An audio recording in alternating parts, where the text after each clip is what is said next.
we're seeing people come back to more natural ways. My patients are frustrated with the results that they've been getting in their journey to reclaim their health. When it comes to emergency room and trauma, we're really leaders in the world. But when it comes to overall health, we're mostly managing our pain and suffering. There are definite medications, but they're not turning the condition around. They're allowing you to live as long as you can without that much pain and suffering. So people are forced to look for other ways to manage their health concerns. They're asking the question, is it possible for me to turn the clock back and go to the point in my life where I wasn't sick? Could be 5 years ago or 10 years ago, at that point where their bodies hadn't broken down yet. Well, the science world, not the medical world, is really pointing towards looking very deep in the body at the cellular level. And when you look at that level, you start to see that if the person is ever going to change their health, they have to address helping the smallest unit of their body get healthy again. Normal cells perform many functions essential to maintaining good health. They must be able to take in nutrition and eliminate waste or toxins. Normal cells must defend themselves from intruders like unfriendly bacteria, fungi, viruses, and free radicals, and repair the damage done by them. In addition, cells must work together as a team, communicating with other cells to achieve optimal organ and immune system function. Research has already proven our cells need certain essential nutrients, 26 different vitamins, 72 or more trace minerals, numerous fatty acids, and amino acids. Since our bodies don't produce these, we must get them from our diet. Recently, scientists have discovered that there are at least 8 sugars, called monosaccharides, that our cells also need for optimal function.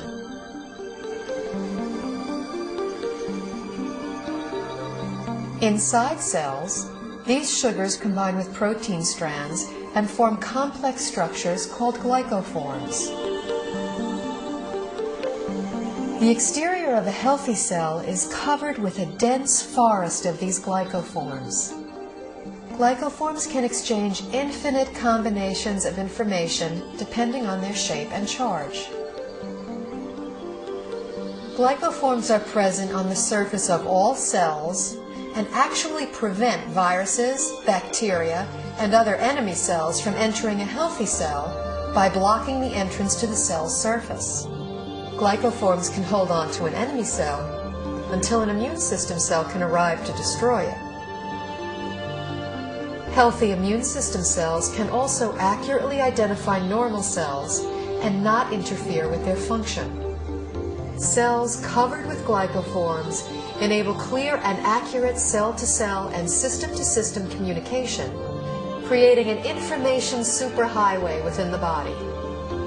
Glycoforms play a vital role in every human physiological process: immune system response, tissue regeneration, cell replication, growth, and structural stability.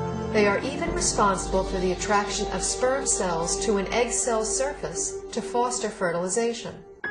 When a cell does not receive the nutrition it needs, it cannot produce energy, and it really loses its function. Healthy cells don't function optimally without glyconutrients. That's all there is to it. We now know how important these 8 sugars are to human health.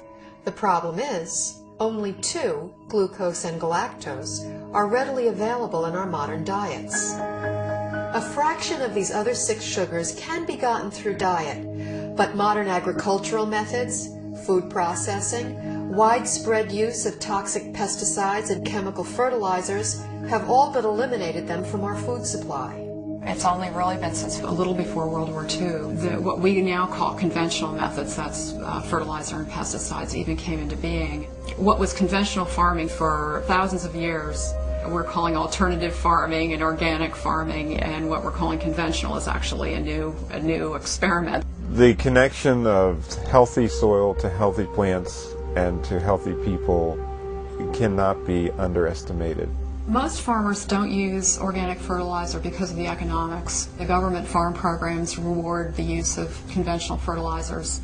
And then also many farmers grow for big agribusiness companies. When you're dealing in mega farms, the ideal crop is to pick the entire crop one day, get the pickers out of the field, get the money out, plow it down and put another crop in. That's like the perfect scenario.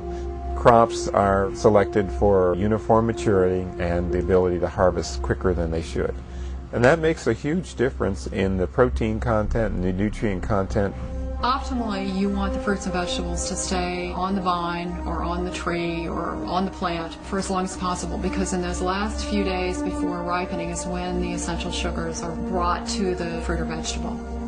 Everything that is not picked at its peak, everything that is shipped any length of time begins to lose its nutritional value. The nutrients actually start to oxidize. And once a vegetable turns a little brown or it's rusting, then it's going to cause free radical damage in your body. In addition, if something comes from a very long distance, it can have bacteria on it that your body is unfamiliar with. Generally speaking, the organic produce is much healthier, has a higher nutrient rate than the commercially grown vegetable. This whole thing of organic versus conventional, there's so few people that eat organic.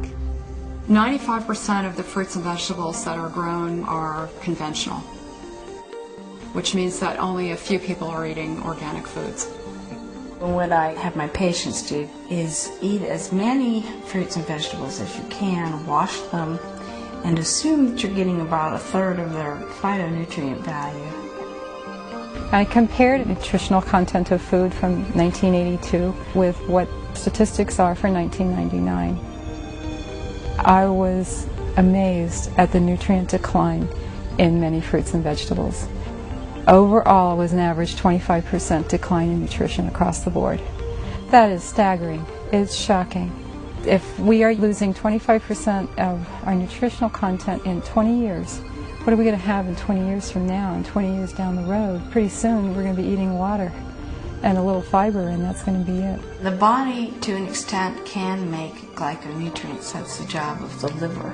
However, that is an emergency mechanism, and we're making our own glyconutrients. It's basically a state of starvation. If you don't have enough of the right type of sugars, you have faulty processing. With the faulty processing, things can go wrong. Without vital sugars and a variety of other micronutrients, cells cannot create glycoforms. The result is a breakdown in cellular communication and immune system response. Depleted cells are unable to defend themselves effectively, so cell structures can be damaged and are not effective in healing and regenerating. In this weakened state, cells cannot communicate effectively, compromising the body's ability to identify problems. They are also unable to destroy pathogens such as viruses, bacteria, and fungi, and cannot identify mutated cells so the immune system can eliminate them. For example, when a person suffers from an autoimmune disorder, their compromised immune system may respond inappropriately and treat altered normal cells as intruders and destroy them. It may allow mutated cells to proliferate, or the immune system may not respond at all, leaving the body extremely vulnerable to many types of infectious agents. Because they're not getting everything they need from their diet, people are doing one of two things. The first thing they do is nothing, and many people are ending up with chronic diseases, or they're getting sick more often. Their health is somehow degraded as a result. And other people are using supplements, including supplements of sugars. We need to eat the right foods to make the right structures to have optimal health. There's a break in the link here because we can't get that food anymore in today's modern diet. Therefore, there's a need to supplement with a type of nutrient called a glyconutrient. When I first learned about these glyconutrients, the concepts made sense to me, but I was very skeptical about using them. It seemed like there were a lot of people making claims that it could help with all different sorts of health conditions. And anytime I see that, I throw my hands up and I say, this can't be true. The big shift for me was seeing how many different countries were researching this. The University of Oxford have their own glycobiology institute where they were studying this as early as the late 1980s. Countries all over the world, Japan, Germany, Switzerland, Finland, New Zealand, Australia were looking at these nutrients and their clinical application, as well as in the United States at Johns Hopkins, MIT, University of California, Irvine. Once I realized how crucial these supplements are for human health, I felt compelled to offer them to my patients in my practice.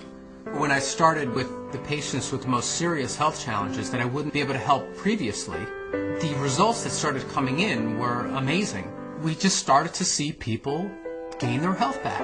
I had a difficult time getting through the day. I had very low energy, and I was not in very good health. I started on a glyconutritional program big time. Now I don't have a pain in my body. I don't have any restrictions on my capabilities. I feel younger than I was at age 69, and I'll be 79 in a matter of days. Since the time I was 17, I was always on medication and nothing was working. I just started to resign myself to being this sick adult. I took these glyconutrients and it's changed my life completely. I'm on a road of recovery where I feel I'm more alive than I've been in over 10 years. It was to the point where I prayed that if my pain doesn't go away, I just want to die. I went ahead and decided to start taking glyconutrients, and I was completely, within 3 weeks, pain-free. I can do it all again. I feel like it's been given back to me, and that's what I'm thankful for. These type of results I've never seen before in my practice and were exciting to say the least. I believe somewhere in the next 10 to 20 years that this will be in the curriculum of all training because it gets results. I, as a physician, am real excited about that, and I think that physicians in general should be fascinated from a scientific standpoint. After seeing so many dramatic results with the people that I've recommended this to, my approach to healthcare has changed fundamentally. I hope to see a paradigm shift in treatment in the future, where you have a truly integrative approach between traditional medical care and nutritional support. And this would ultimately give people not only a longer life, but a better quality of life.